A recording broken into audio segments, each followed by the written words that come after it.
Madame, monsieur, bonjour. Très heureux de vous retrouver ici à Moucron devant le Château des Comptes pour la première étape de la 71e édition du circuit franco-belge Tour de Wallonie-Picarde. Attention, nouvelle appellation. On est en compagnie du président du Caso Pédale, Luc Ouzard. Bonjour. Lui, le soleil est de la partie. Tout s'annonce bien, évidemment, pour cette édition. Une édition qui sera très très courte en kilométrage. Très courte en kilométrage. Bon, nous avons une étape de 170 km, puis deux étapes en dessous de 160, et puis la dernière sur tournée, donc de 180 km. Nous sommes une épreuve de fin de saison, la dernière épreuve à étape du circuit Europe Tour. C'est une volonté d'une part des coureurs, bien entendu, et également des organisateurs. Bon, cette année-ci, on aurait pu faire encore plus de kilomètres, vu les conditions climatiques, mais soyons sérieux, on est en fin de saison, il faut contenter tout le monde. Bon, alors, des favoris, des sprinteurs alors? Ah ben moi je suis curieux de voir le petit génie italien Guardini de l'équipe Farnèse qui a 11 victoires cette année-ci. C'est un jeune de 21 ans. Il y a quelques années nous avons découvert sur les routes du Tour de Wallonie-Picarde, à ce moment-là c'était le franco-belge Cavendish. Eh bien je pense que le petit Guardini c'est un sprinter en devenir. Il y a aussi quelques nouveautés pour cette 71e édition avec deux classements supplémentaires. Oui, donc l'inter-équipe, nous avons trouvé un partenariat pour l'inter-équipe et ensuite nous avons le plus combatif également où nous avons un classement au jour le jour avec un classement général donc à tourner à la fin de l'épreuve. Tout cela en l'honneur de Waterwelland.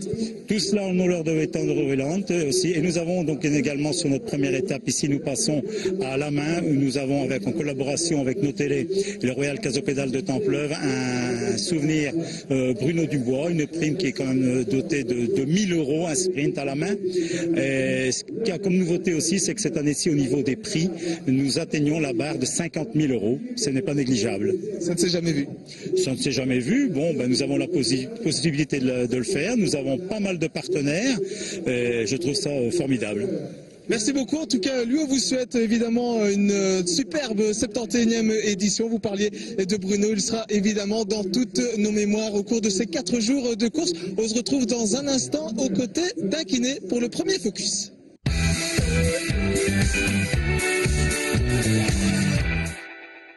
Chaque jour, nous allons vous proposer de faire plus ample connaissance avec un métier de la course cycliste. Ce soir, pour la première, je vous propose d'aller à la découverte du métier de kiné. À nos côtés, Humbert Depré, qui est kiné chez Veranda Willems, Accent.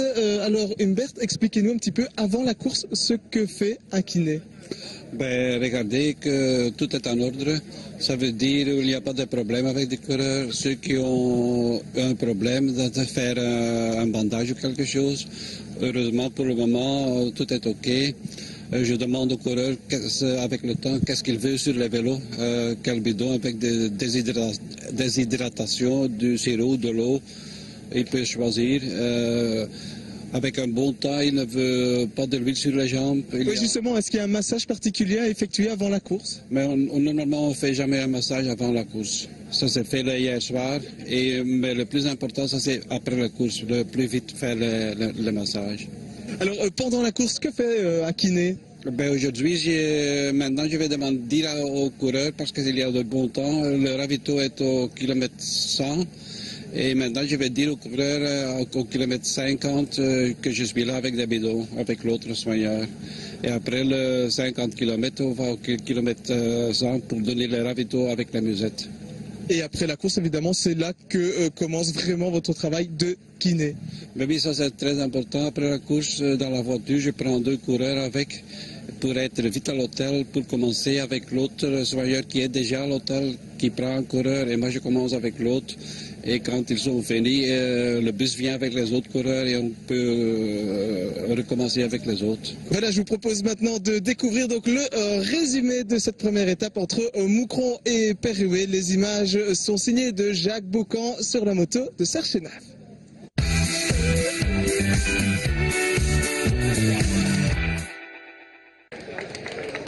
25 équipes, 192 coureurs au départ de cette première étape, longue de 178 km entre Moucron, véritable terre de cyclisme, et Perruet. Dans le peloton, on retrouve 3 régionaux, le Lessinois Thomas Degan et les 2 Moucronois qui évoluent donc à domicile, les 2 Jonathan, Bren et De Witt. Je pars ici à 300 mètres de chez moi, donc c'est un peu spécial. Après, ça reste une course à étapes dures. Et j'espère bien faire ça. La famille, les amis sont évidemment présents ici? Oui, j'en ai vu quelques-uns en bas et certainement encore sur le long du parcours. C'est des routes d'entraînement, donc les copains que j'ai un peu à gauche, à droite, ils seront sans doute sur le parcours. Je vais essayer de le montrer, surtout que ma condition est là. Donc si la condition est là, t'es motivé pour te montrer et voilà quoi. Saison difficile pour vous, les résultats arrivent seulement.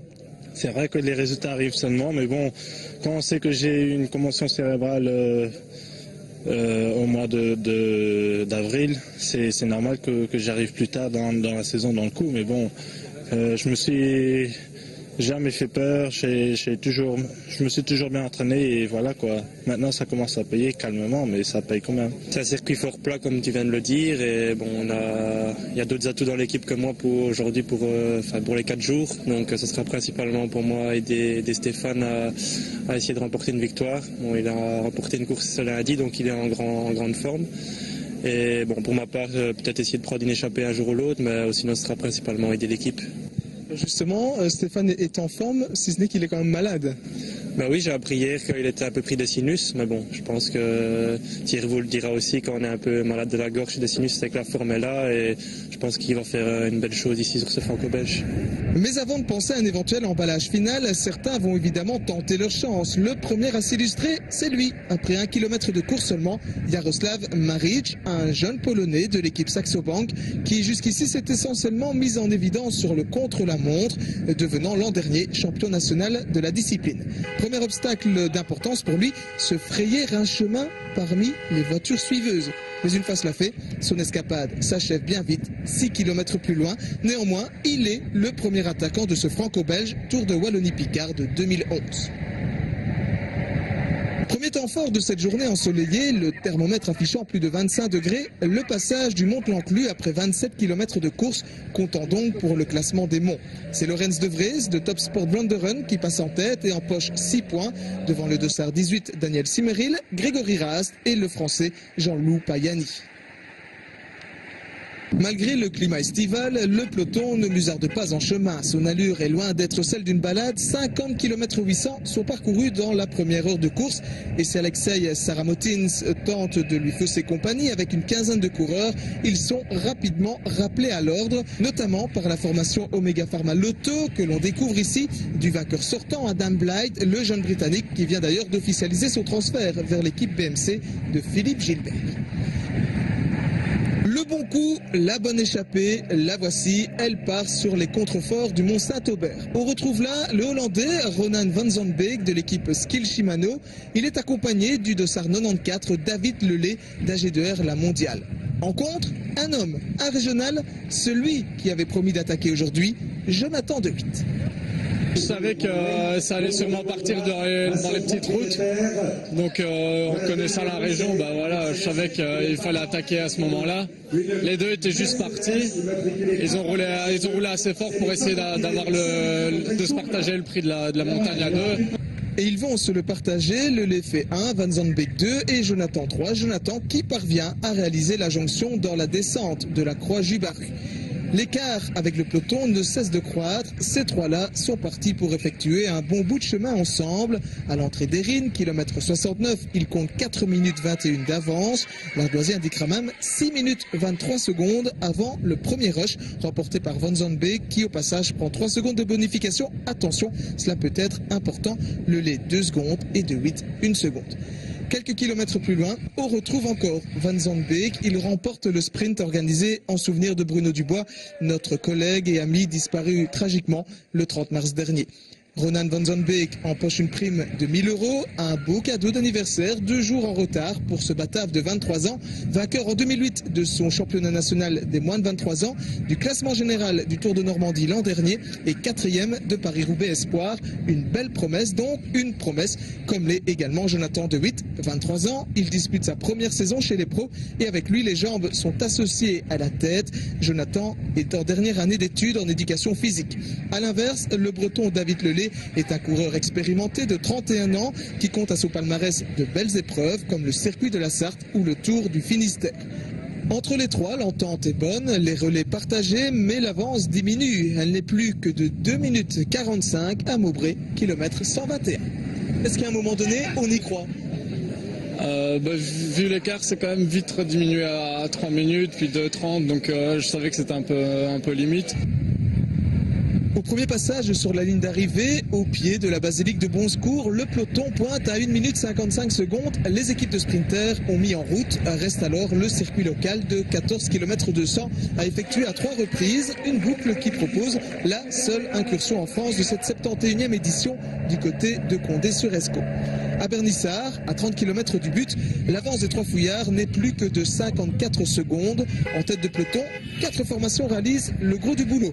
Il y a là Veranda Willems pour Van Dijk, Vacances Soleil, Vini Farnese pour Andrea Guardini, le jeune sprinter, et Radio Shack pour Robbie McEwen, le vétéran, triple porteur du maillot vert sur le Tour, qui a à cœur de s'illustrer sur cette course avant de rejoindre la saison prochaine la formation australienne Green Edge. Je vais faire de mon mieux et profiter de rouler une dernière fois devant mon propre public. On est ici en Hainaut, mais c'est aussi un peu ma région. Ce sont mes routes d'entraînement, j'attends cela avec impatience. Au deuxième passage sur la ligne, le rush attribue des secondes de bonification. C'est de nouveau Van Zandbeek qui en empoche 3, De Witt 2 et Lelay 1. Mais ce groupe de tête va exploser peu après. Jonathan De Witt du team Wallonie-Bruxelles Crédit Agricole prend le large alors qu'au sein du peloton, le laiton Alexei Saramontis, coureur de Cofidis, réalise un fameux numéro. Il revient sur Van Zandbeek et Lelay et puis regardez cela, rattrape Jonathan De Witt à 20 km de l'arrivée. Les deux hommes de tête possèdent 50 secondes d'avance.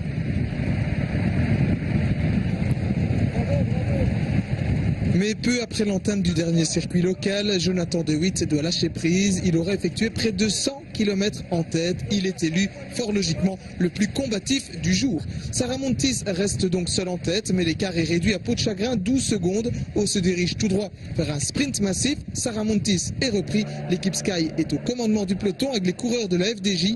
Dans l'emballage final, c'est Robbie McEwen qui surgit pour s'imposer devant Adam Blythe, le vainqueur de l'an dernier, et Rudiger Selig de Léopard Trek. Normalement, c'est une arrivée pour moi. Dans les 50 derniers mètres, j'avais une bonne vitesse, mais Robbie a réussi à me dépasser.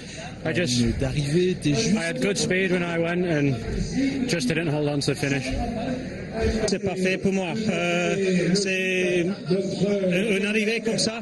C'est un peu comme l'arrivée en Moucron dans le Tour de Région Wallonne. Je gagne aussi en Moucron. Cette arrivée un peu plus montée, un peu plus dure. Mais pour moi, c'est pas le problème. Je commence ma sprint à 550 mètres à l'arrivée. Ah oui, c'est une bonne sensation. Je gagne et je suis très heureux. Les maillots du jour, le jaune et le vert sur les épaules de McEwen, le rouge du classement des monts pour Lorenz De Vries qui fête aujourd'hui ses 23 ans et le blanc du meilleur jeune revient à Adam Blythe. Voilà, vous savez à présent tout de cette première étape entre Moucron et Perruéo se retrouve demain à la même heure, cette fois au départ de Menin. Frédéric Thébault vous précise d'ailleurs les endroits stratégiques de cette deuxième étape. À demain.